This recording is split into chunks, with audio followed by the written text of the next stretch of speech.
Hi, welcome back to Soul Food Ministries and Outreach. I'm Henriette Hobson. Thank you for tuning in. Welcome to the focus of this channel, which is No More Jim Crow. That's what our heart and mind is here to draw in the Black Americans, to educate them in whatever information I have they don't have. If they do have it, it'll reiterate it and you know pray them through, draw them to Jesus, because Jesus is the focus of this channel. He is God, Lord, and King of all kings here and in my life. So, I was on a roll today with a few things and just was able to. I had been outside all day yesterday and it was a little cooler today. It wasn't so cool that I couldn't go out, but uh, just been feeling the presence of the Lord all day, been worshiping, praising, meditating. And as I sat down and I saw something that uh, brought my attention that I wanted to, kind of say something about. This is what this is all about. That is about the Word, about the Lord. With everything that is going on, period, you need Jesus.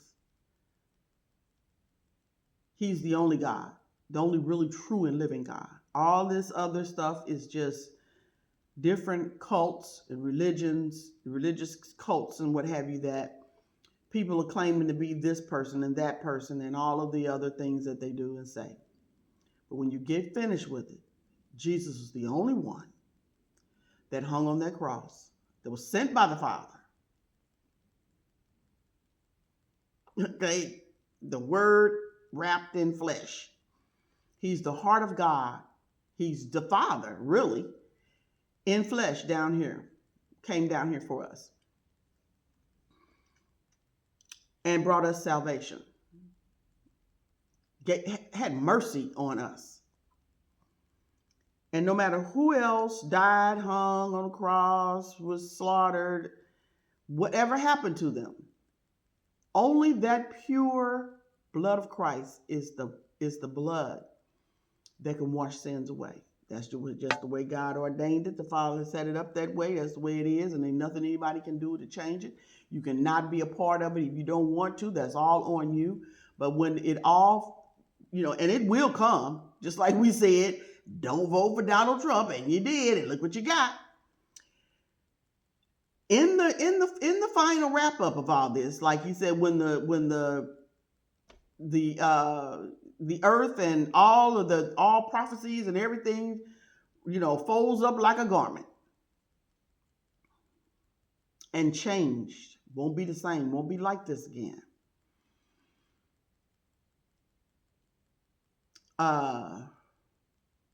You need to come to Christ. He's the only one that is recognized when all that takes place. And it's his show, not yours, not even Satan's, as much as he is showing out. If you don't have what God has said for you to have, if you're not born anew of him, of Christ, you can't get in. Only purity gets in the Father. Whether you have believed it in the past or not, I beg of you to rethink it for your own sake. I'm already in. I'm already in. I am here proclaiming and trying to get others to come because I understand the seriousness, the urgency, and the blessing that it is. No one can offer this but Christ. On the surface, you see a lot of things that look like gold, fool's gold, whatever. But the true goal of the Lord, that is the real deal. And none of this gold down here and whatever else you think you have, stocks and bonds and 401ks and IRAs and you just all of it. And dollar bills and coins and all different currencies from around the world, none of it means anything. So, first thing, come to Jesus. He is the answer to everything. Now, and he's so merciful. And what I'm going to speak about will show you his mercy and how good he is. You know, it came to me where there was a clip, there was a caption about the book of James, which is a very good book. I think it's just one. If I'm not mistaken, if James is it's like one chapter. It's short.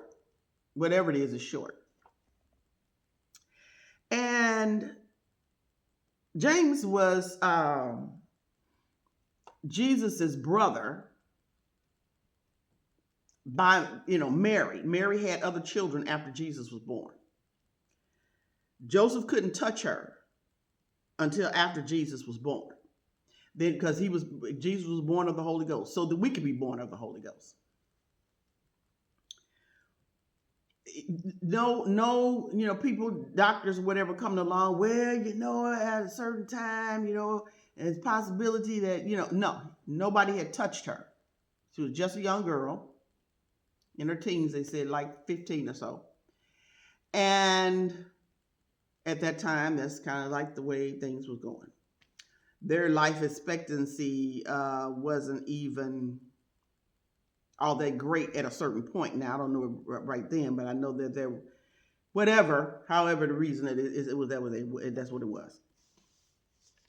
So God told Joseph, Mary's husband, don't touch her until, intimately until after Jesus is born. And so he obeyed it. Now, Joseph and Mary then came together and they had more, regular natural children that were of Joseph's seed. Now, that would make James, one of the children with James, that followed Jesus, he followed his brother, would make him a half brother because he was born of Mary. Jesus had a body that came out of Mary's lineage. And so there you are. And the mercy, and the book was about James, and it made me think about James being a half brother of Jesus. And it's like, wow, Jesus, the Father covered everything about his mercy, that anyone can come. I don't care what you have done, been through, or whatever. The door is open for you to come and accept Jesus. That's really huge, and it's so merciful. Mary was as the first. She represented the women that got pregnant out of wedlock, quote, even though in that time they were considered married, even though he had not been with her, and they hadn't had like this formal ceremony that happens after they had Joseph and Mary's father and parents exchange dowries or whatever, however it was done, and then there was a contract. That's a contract of marriage, legal, and his agreement to marry her and paying the dowry or whatever it is, whatever, how they had it set up that she's worth so much because when she leaves, X, Y, and Z won't be taken care of by her or whatever. So she was representing young girls pregnant out of wedlock, because according to the city and the place, and amongst the people, all they saw was this young girl pregnant out of wedlock. If Joseph had walked away and said, I'm out, You know, she has had, he wouldn't believe, if he would not have believed God when the angel came to him and told him this is what happened, and don't fear to take her on, keep her as your wife. Then she would have been out there and could have very well been stoned to death and or horribly ostracized and the like. So Mary represented that. You know, people that are trying to put folks out. I mean, there was a YouTube video about this church that stood this young lady up. You know, so many people still living in some really ignorant, really false, unmerciful, you know, without grace churches, you know, rules in their churches and how they believe that it's supposed to be. And they're living in Old Testament. They're living in, you know, just no. So he stood the young lady up in the front of the church. Now he's really doing what God would have him do. And she's pregnant, poor little thing. She's standing there and just totally humiliated her, you know, how a sinner she was and what sin she did. And I can't remember if it was, I don't know that they put her out of the church, but they just made her feel so bad and that she was whatever. And she had to apologize and so forth and so on. Now, I don't have a problem necessarily with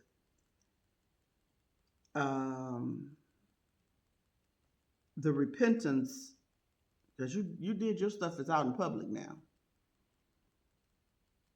And you are an example to all these young girls around. It's how they did it. Cruelly. You know. If she had decided that she didn't want to stand up in front of the church and do it and refuse, then, you know, putting her out of the congregation is, I don't know that that's the answer, because first of all, she's won't be hearing any word or whatever, you know.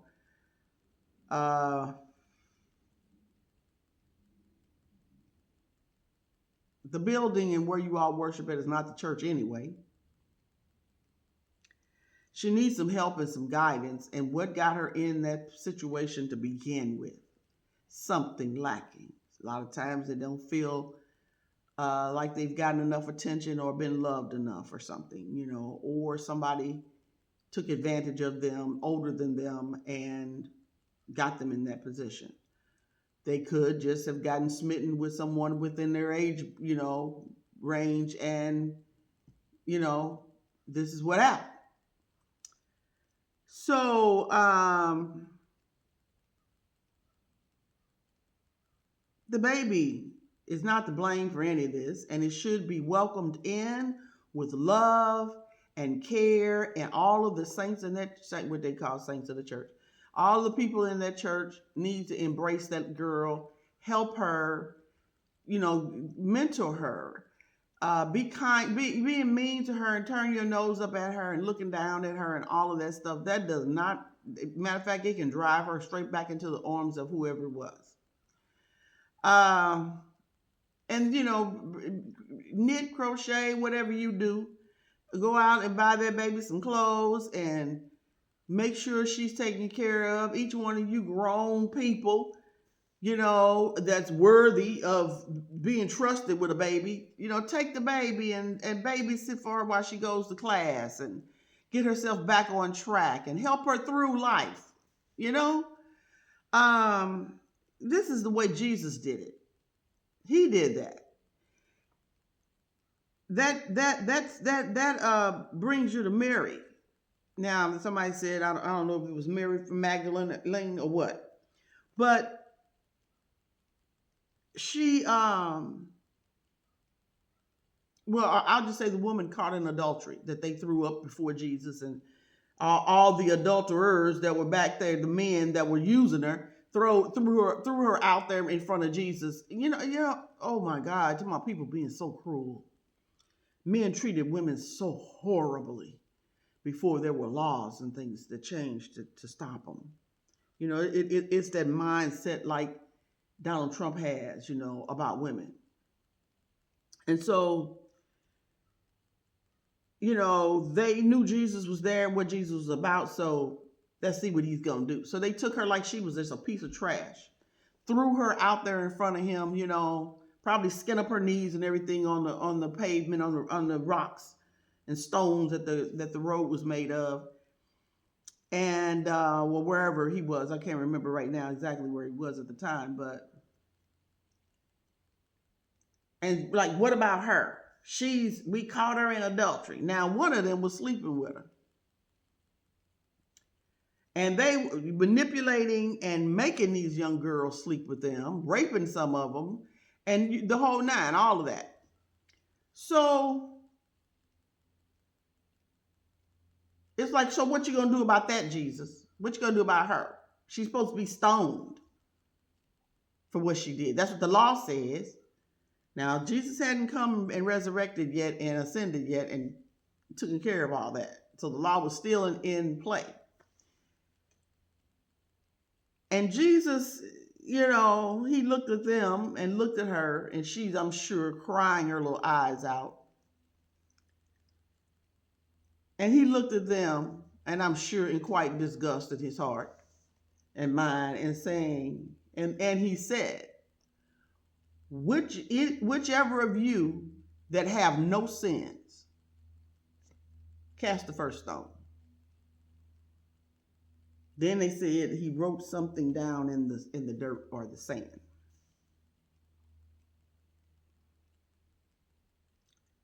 And they all left because they knew they were all sinners themselves. And he embraced the young lady and told her, helped her up off the ground. Go ahead, young lady, and sin no more. Now, this young woman, she was so grateful. People not grateful to God anymore. She was so grateful. Jesus was somewhere having dinner in some, well-to-do person's house that he invited him in, just so they could probably interrogate him and question him and, try to trap him a little bit or whatever. And she walked in. Now, it may have been all men in there. I don't know. A lot of times that's the way it was. But it may have been, women too. Women might have been cooking or serving or in there enjoying a meal. I don't know. And she walked over to Jesus. And they're all looking at her like, what are you doing here? Get this filthy thing out of here. You don't belong here, And she walked over to Jesus and she fell at his feet. And she began to cry and kiss his feet. Now, his feet are dusty and dirty from walking the road and what have you. And then she began to dry his feet with her hair. He had long hair, drying his feet with her hair. With the wet tears that had wet his feet up. Just thinking about that. And then she anointed his head with her ointment, her oil. That's where the song came from, the Alabaster Box. And nobody sings that like CeCe Winans. So they were trying to stop her, and started to, doing what people do. And Jesus said, leave her alone. She's fulfilling prophecy. And she's anointing me for my burial. He said, and by the way, not one of you brought me water to wash my feet off from the dusty road when I came here. She hasn't stopped kissing my feet since she got in here and washing them with her tears. Oh my God. Then there's that. Then there's Rahab. Rahab was the harlot. She was the prostitute that was in Jericho, that hid the spies and then asked them, said, I know about your God and I know how powerful he is. Now that I have helped you and kept your life, risking mine,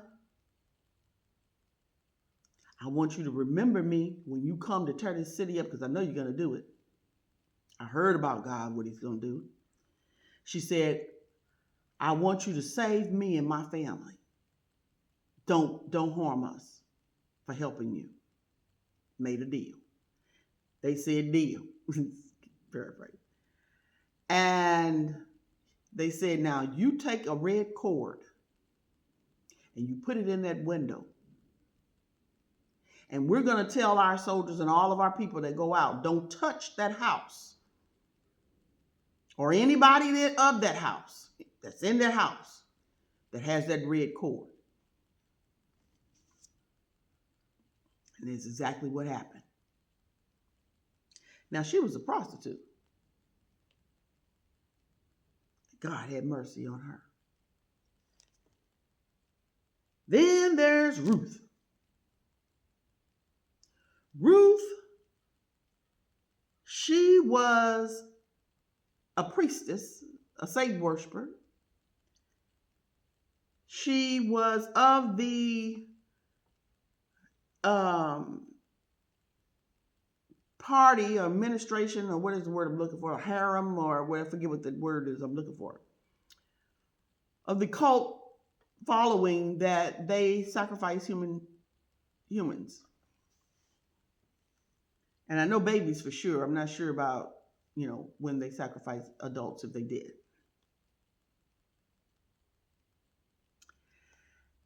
Moab. Now, Naomi was an Israeli. She was a Hebrew. A black Hebrew. All these folks in the Bible back there were black. And she said, well, Naomi and her husband moved from Bethlehem to Moab because of the famine and all that was going on. Well, famine hit the land there in Moab. Trouble just came all around. And Ruth's husband had died, and his their two sons. So when the last son died, and Naomi was an older woman by that time, she said, well, I'm going back home to my hometown, to Bethlehem. She said, and I've got some relatives there. And the way the law is set up is that, they'll take care of me and help me through, whatever hard time, and, see to it that I get back on my feet. She had a house there that, of course, hadn't been kept or whatever, and probably it did need some repairs, what have you. But she had nothing. But these two daughter-in-laws, or two sons, were married to two Moabite women. And they said, well, if you're leaving, Ruth, we're going with you. She was a good mother-in-law. But Naomi never stopped worshiping her God. So she said she worshiped God in front of them. She did not let the Moabites get to her. And so they said, we're going with you, Ruth. You're not leaving without us. And so, because they loved her. And so they got so far along, and Naomi said, listen, you young ladies are young, you can still have children. She said, if I could have more children, You be too old to even, try to, connect with them and marry them and have any children or anything. It's a lose-lose situation for you. It'd be better that you just stay here in Moab, and plus they hate you in Bethlehem. And they were like, oh boy, and so Ruth and the other daughter-in-law was Oprah. And Oprah said, yeah, you're right. I don't want to go back. But you're right about that. So I'm going back. I'll go back. And, hug Naomi, cried on her, whatever. And took her little stuff and headed on back. Ruth said, I'm not going anywhere, Naomi. Ruth said, your God is going to be my God. It's my God. Where you live, I live. That's just that. And Naomi was trying to still convince her. She said, no, that's it. I'm going with you. And that's it. Well, Naomi couldn't convince her any different. The sun's in my face. And so she said, okay, Ruth, if that's what you want to do. And Ruth said, that's exactly what I'm going to do. I am going with you. We're going together. We're a team. So they got where they were going. And they got to Bethlehem. And one of Naomi's relatives, the next of kin, close relatives, had him and his brother had a big, a field. And, they grew wheat and what have you. They were rich. They stayed there and they worked until they, And so she got hold to Ruth and she said, now, Ruth, you go to Obed. You go to his field and glean out of his field. They would let the poor come and get the leftovers, after this sun is burning me up. And so they could go and they could get the leftovers of the wheat. And they would even leave them a little something, while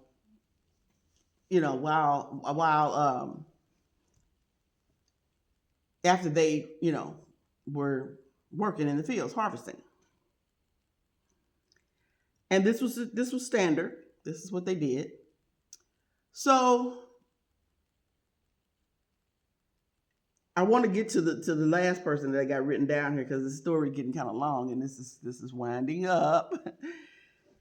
Bottom line is Ruth ended up marrying Obed, but he was not first in line to marry her according to the law. But the way they kind of set everything up, God worked it out where she did end up marrying him. And that she ended up being in the lineage of Jesus Christ, just as Rahab was too. Great, I forget how many greats, grandmothers. And then there was the woman at the well. Now, Ruth represented Satan worshipers, witchcraft, human sacrificer.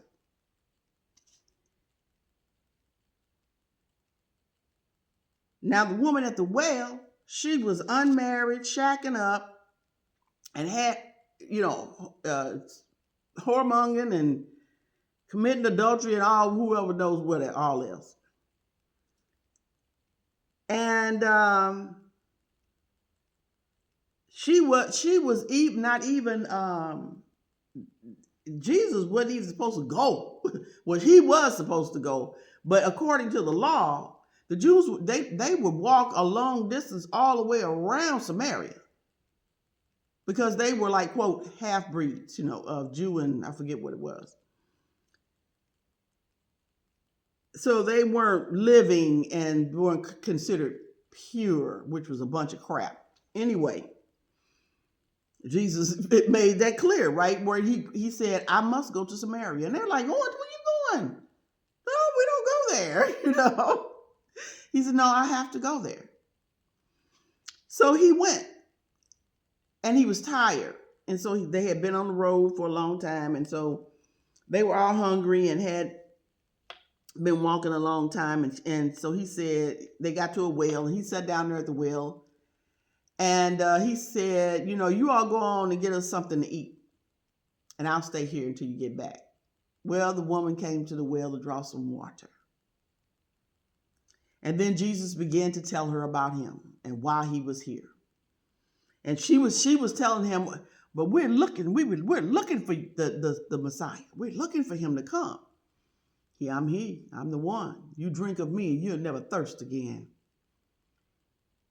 He said, now go and tell. You go and you tell them what I told you. He said, I know who you are. I know what you're doing. You were a man you're not even married to now. You didn't have 5 husbands. Woo! Sent her out to preach. First woman he sent out to go preach the gospel. The mercy of God. I ran over a little bit, but I had to get it in. We'll talk and ad lib on it a little more another time. See you next time.